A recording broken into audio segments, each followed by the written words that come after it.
The Permian Basin's first radio station. The voice of West Texas. The home of Robert and Kurt. News Talk 550 KCRS. Wow, I tell you what, if I was a big game hunter, I would say we bagged the big one today. You know what I'm saying? The Elector. We have captured one of the elusive electors to the Electoral College. Yep. I mean, some of you folks out there. He walked right in here of his own accord. Some of you people out there actually think that these people don't exist. They do. I touched him. I shook his hand. He's a real person. Really is. MattStringer is with us this morning. He is the elector for Texas District 11. There's only one. Just District one. 11. Just one. The buck stops here. And he is here. I'm just, I tell you, I'm just. They pay you to do this? No, sir. Okay, No. Be careful when you say the buck stops here. The pressure. You know how that mainstream is on media him. will twist this, you know. Well, as a matter of fact, he does. I think he probably does. He does. I've had Matt's name and number in my back pocket here for a few months, knowing that as we approach the election, we'd probably want to talk to him. And last week, I kind of one of those things that the apple dropped from the tree, and I said, "Wow, we got to find him." The story broke last week that an elector in Texas, this was on Politico, an elector in Texas, member of the Electoral College, Chris Spurren, I'm not sure you say his name. You get his name?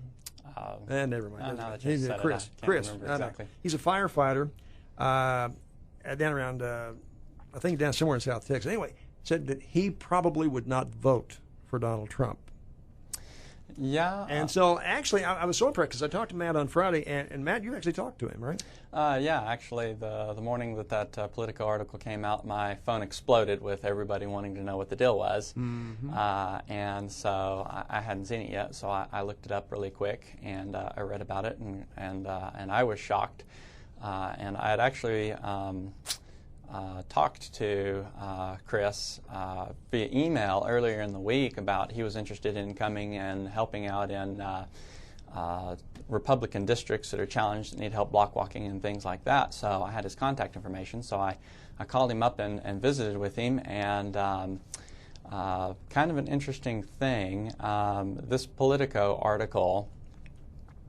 And what I ended up finding out was I ended up talking to a number of my other colleagues on the Electoral College here in Texas, and this Politico reporter named Kyle Cheney, I think is what it was, ended up calling as many electors as he could find their contact information and calling them up and saying, well, we're just going to do like a citizen profile of various different things and picking their brain and getting them to say little things and then turning it into clickbait headlines.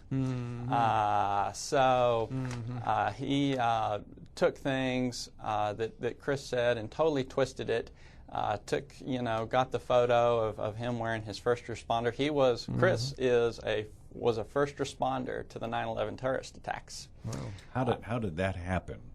He's from Texas, right? I believe he moved here. He moved here after 9/11. Okay, got it. It's been a long time ago. People moved. I know. Okay. So anyway, the story goes on to make it look like that he hates our nominee profusely and that he's going to vote for Hillary Clinton. And he was just in total. He was totally upset and in total shock over this headline. And then he started digging into who this reporter was. And he ended up sending me a couple of conservative news stories back in the primary. I don't know if you remember or not, but whenever Ben Carson was running, this story came out that kind of trashed him about the admittance in the West Point scandal and all this sort of stuff.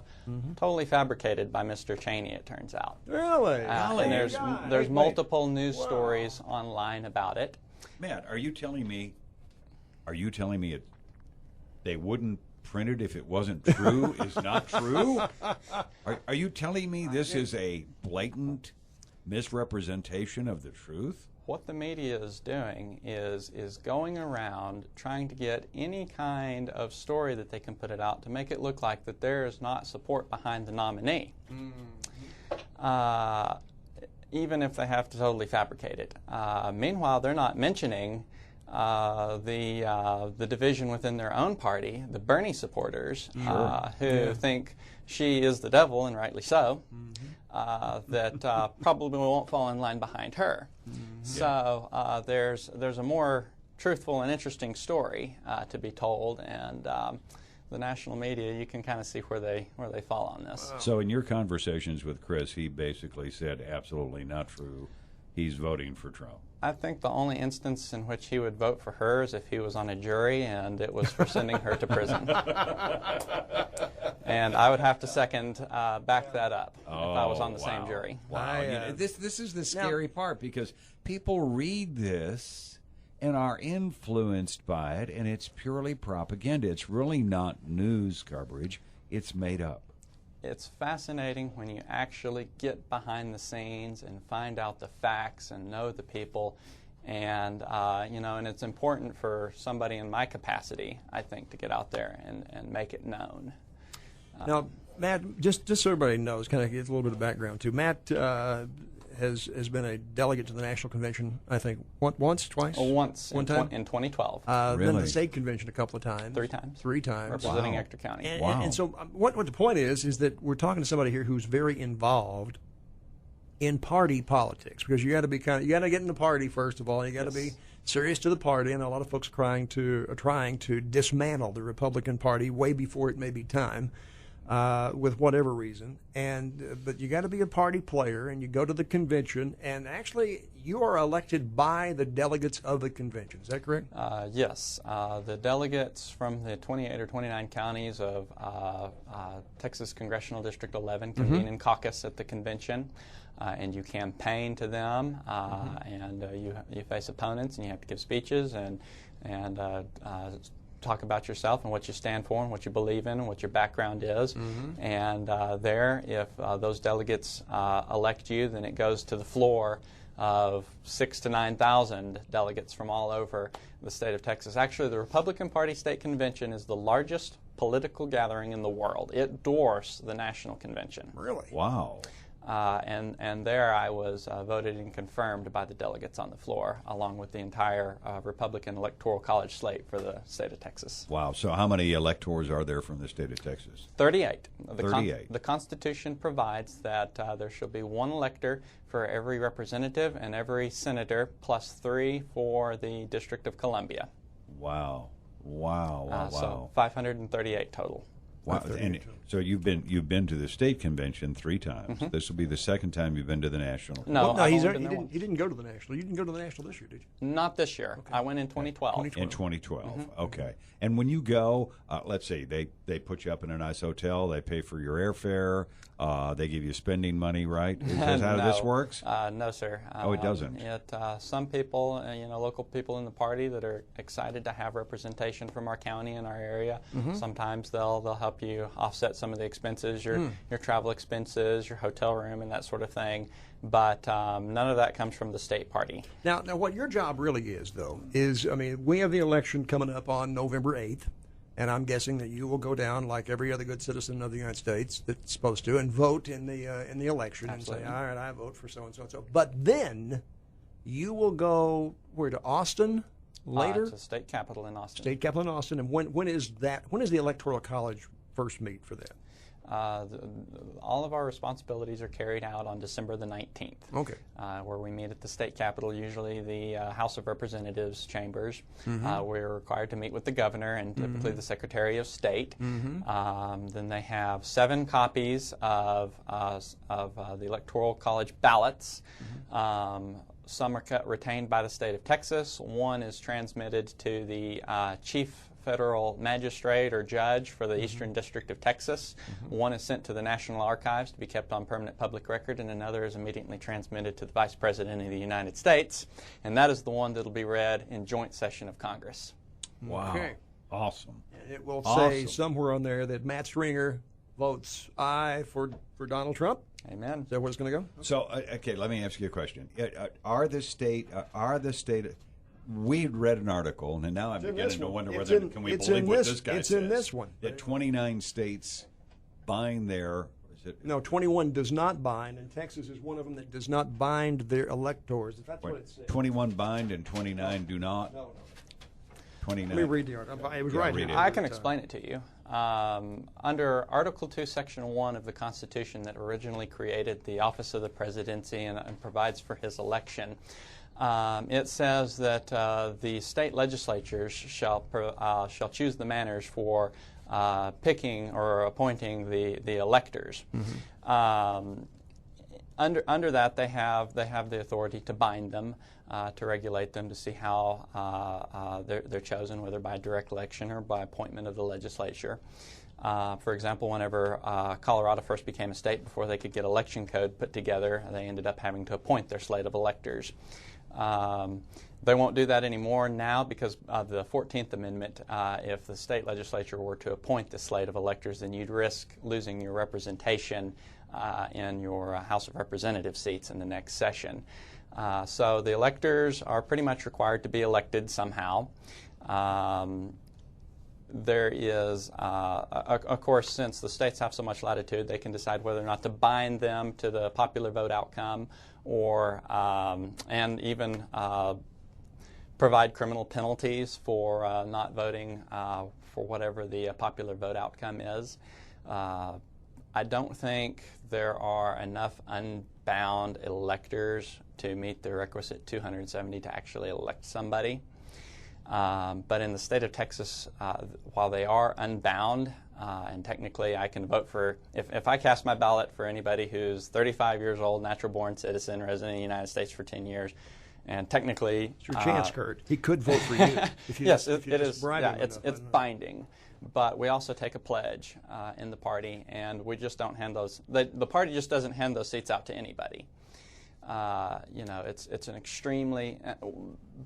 Those facts are what makes it an extremely important responsibility to take out, and that's why I'm honored by the delegates of the state convention to have elected me and placed their trust in me to serve in this position. So even though electors from the state of Texas are not bound, The party's pretty much got him. It's very predictable. Yeah. There's only a handful in history of faithless electors. I think the last faithless elector, somebody voted, one of them who's bound to Gore, voted against him.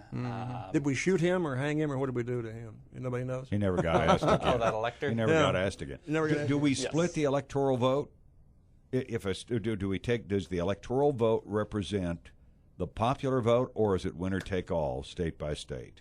So there's all states are winner take all. Whoever wins the majority of the vote in the state, they get that entire party slate of electoral college put Not in like the- place, not like the except for two states, Uh-oh. Nebraska and I think Maine.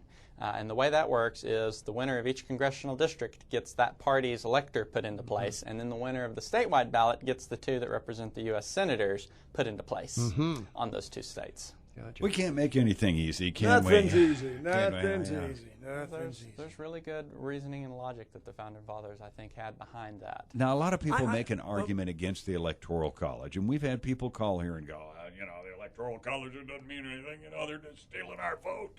Yeah. Can you explain, in layman's terms, why the Electoral College is important? I can try to.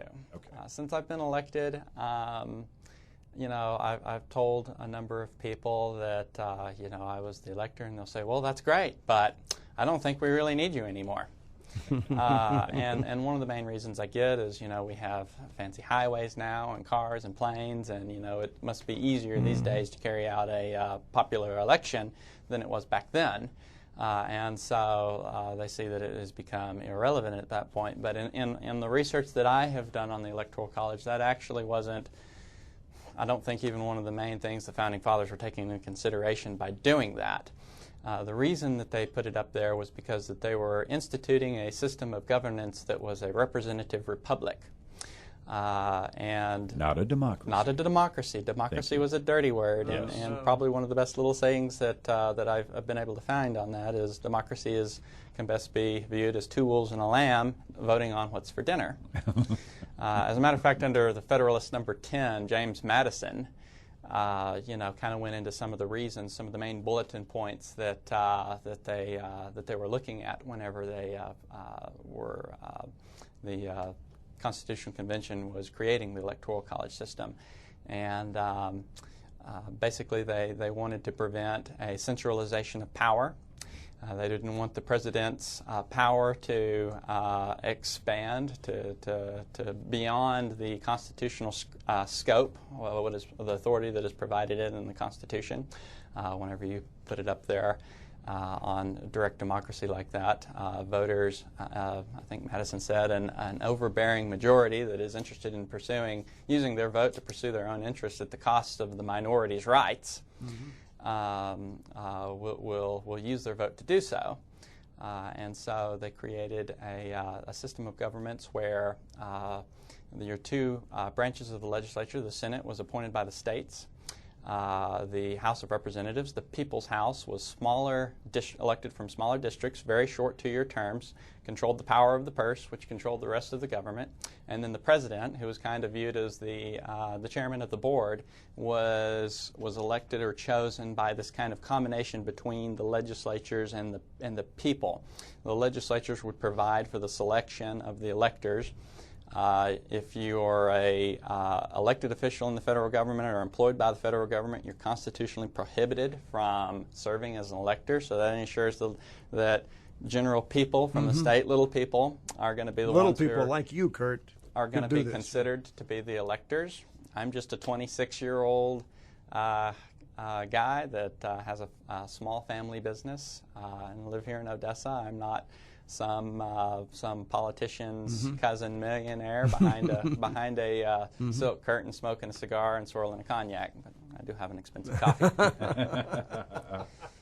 So the Electoral College was designed to force candidates to run 50 independent campaigns. Yeah, and also it prevented, I mean, the founders sought to ensure that the rights of the minority were not trounced by an overbearing majority in all kinds of different issues. So they didn't want little states to be ignored by huge populous states. So the Electoral College forces those candidates to come out to these little states and fight for those extremely vital Electoral College ballots that those states have. I'm surprised there's not more attention paid to the Nebraska and Maine, if what you're telling me is true about the Electoral College. I mean, we usually think of swing states. Well, we got Florida, we got Ohio, we got a few of these big states Pennsylvania, that are Pennsylvania. Yeah. It looks to me like that key districts in some of these other states, like Nebraska, could be very, very important to somebody. And I think if you probably do look into the numbers of the campaign finance, that you'll see the numbers. Those presidential campaigns. Ad buys are going up right now. Yeah, absolutely. So, wow. As a party member, as somebody who's a member of the party, you belong to the club. I don't. I'm on the outside, being very critical. Are you upset that Donald Trump's the nominee? No,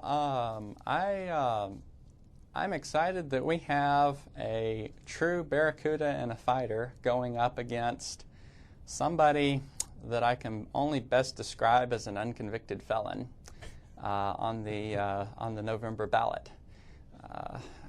I can't really call her. As you can see, he's kind of on the fence on some of this too, right? Yeah. Like a lot of our callers. Yeah, I know. Yeah.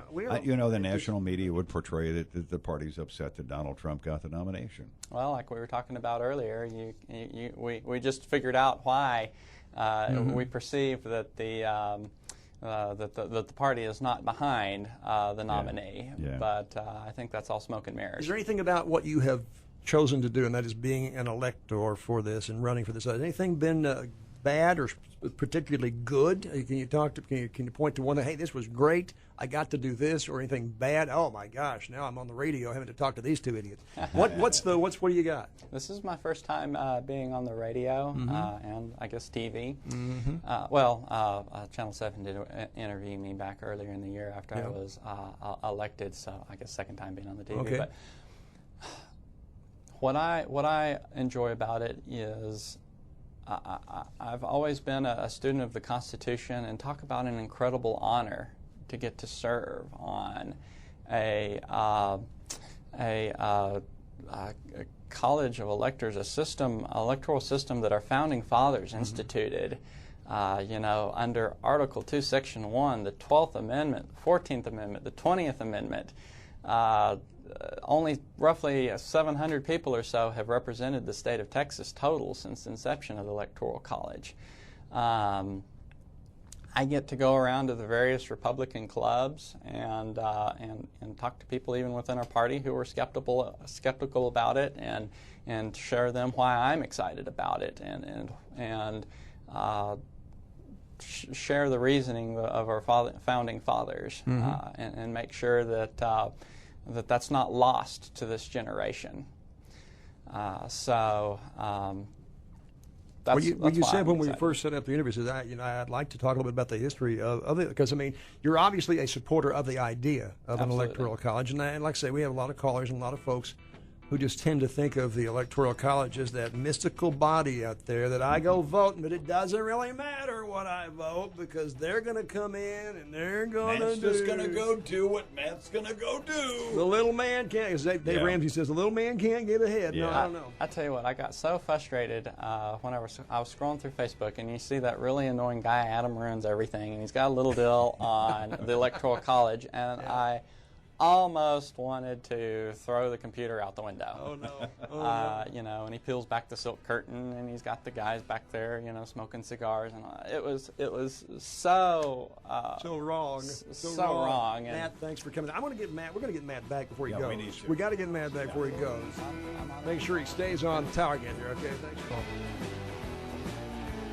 Constitution with the voice of West Texas. You're riding with Robert Hallmark and Kurt Verley.